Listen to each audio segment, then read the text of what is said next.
Hi, everybody. Rabbi Moshe Rothschild, the Global Israel Alliance, bringing you the summary of the news for the week ending October 2nd, 2020, with the most important stories that you'll want to hear from Israel. We do the hard work so you don't have to follow the news every single day.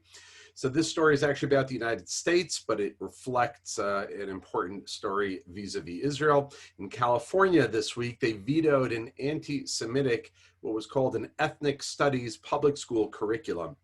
It was the curriculum was anti-Israel in its messaging and anti-Semitic, and the California governor Gavin Newsom vetoed the proposal, as was reported this week in the Los Angeles Times. So that's some good news. The IDF this week captured 2 terrorists on the Gaza border. On Thursday, yesterday, 2 armed terrorists crossed from the Gaza Strip into Israel and attacked soldiers who came to stop them. The IDF stated that it identified 2 suspects who crossed the perimeter fence in the northern strip. They threw an inactive grenade at the forces, but fortunately it didn't explode.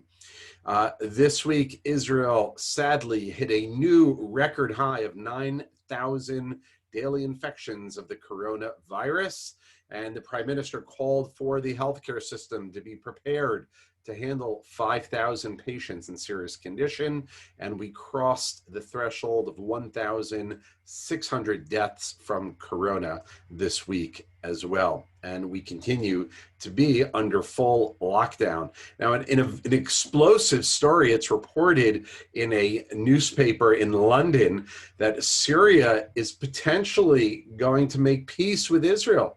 Negotiations already may be underway.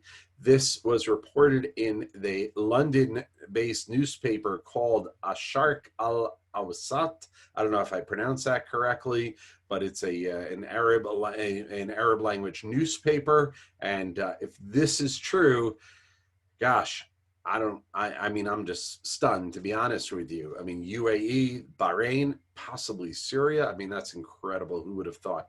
This week as well, Israel delivered its first Iron Dome battery to the U.S. military. Remember, the Iron Dome is this incredibly successful anti-missile system. And on Wednesday, the Israeli military industry, the defense ministry, delivered the first battery that's designed by the Rafael Advanced System to the United States. This week, the IDF, so to speak, ripped off the mask of the Lebanese arch terrorists' human shield strategy. The Arabic unit spokesman from the IDF let the people of Beirut know on Wednesday that the leader of Hezbollah, Hanan Nasrallah, was fooling them when he pretended to show reporters a weapons-free location after Netanyahu provided evidence of the Hezbollah weapons cache next to a gas depot. So I think the strategy here is to expose Hezbollah as terrorists. What a lot of our listeners may not know, Hezbollah and Hamas in their operations have divisions that are non-military. They provide social welfare to the local populations. And so what you have are many Muslims living in, say, Gaza Strip or Lebanon that don't support the terrorist activities, but they take advantage of all the other things those terrorist groups have. And that's how they win over the population. So Israel's trying to change that sentiment. This week, Israel rolled out a super fast 5G network. Now, I don't know what that means, but I know it's important. I know we have 4G now on our phones, and soon we're going to have 5G. This week, Newsweek magazine will be asking the question, will Netanyahu be awarded the Nobel Peace Prize? An Israeli Nobel laureate, Robert Aumann, said this week, quote, "It's true that it was given to Mother Teresa and later to Obama, but neither one brought peace. Netanyahu brought peace and is bringing more of the same." As well, President Donald Trump received his 3rd nomination for the Nobel Peace Prize. The Saudis, it's been reported, were the ones who were quietly pushing the UAE and Bahrain to sign a peace deal with Israel. This just gets better and better, folks. Next story, a Gaza peace activist, a legitimate peace activist, was jailed for the crime of talking with Israelis. The Hamas charged Rami Aman. He was 5 months ago with the crime of talking peace with Israelis via Zoom. And I want to end with this story, which is a great story.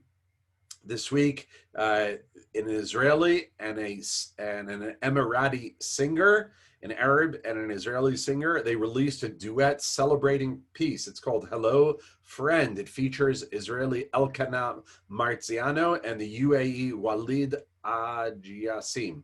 So take a look on YouTube, look up Hello Friend, and it was released this week. Incredible, as opposed to our peace treaty with Egypt and Jordan, which is peace, but they didn't really embrace us. It was a cold kind of peace. The UAE seems to be a very warm peace, or we are being embraced very warmly by the Emiratis.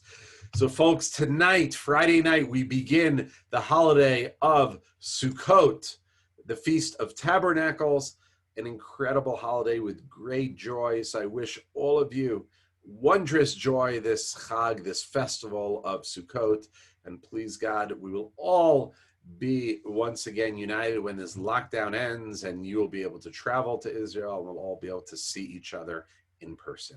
Shabbat Shalom and Chag Sameach. Have a peaceful Sabbath and a very joyous holiday.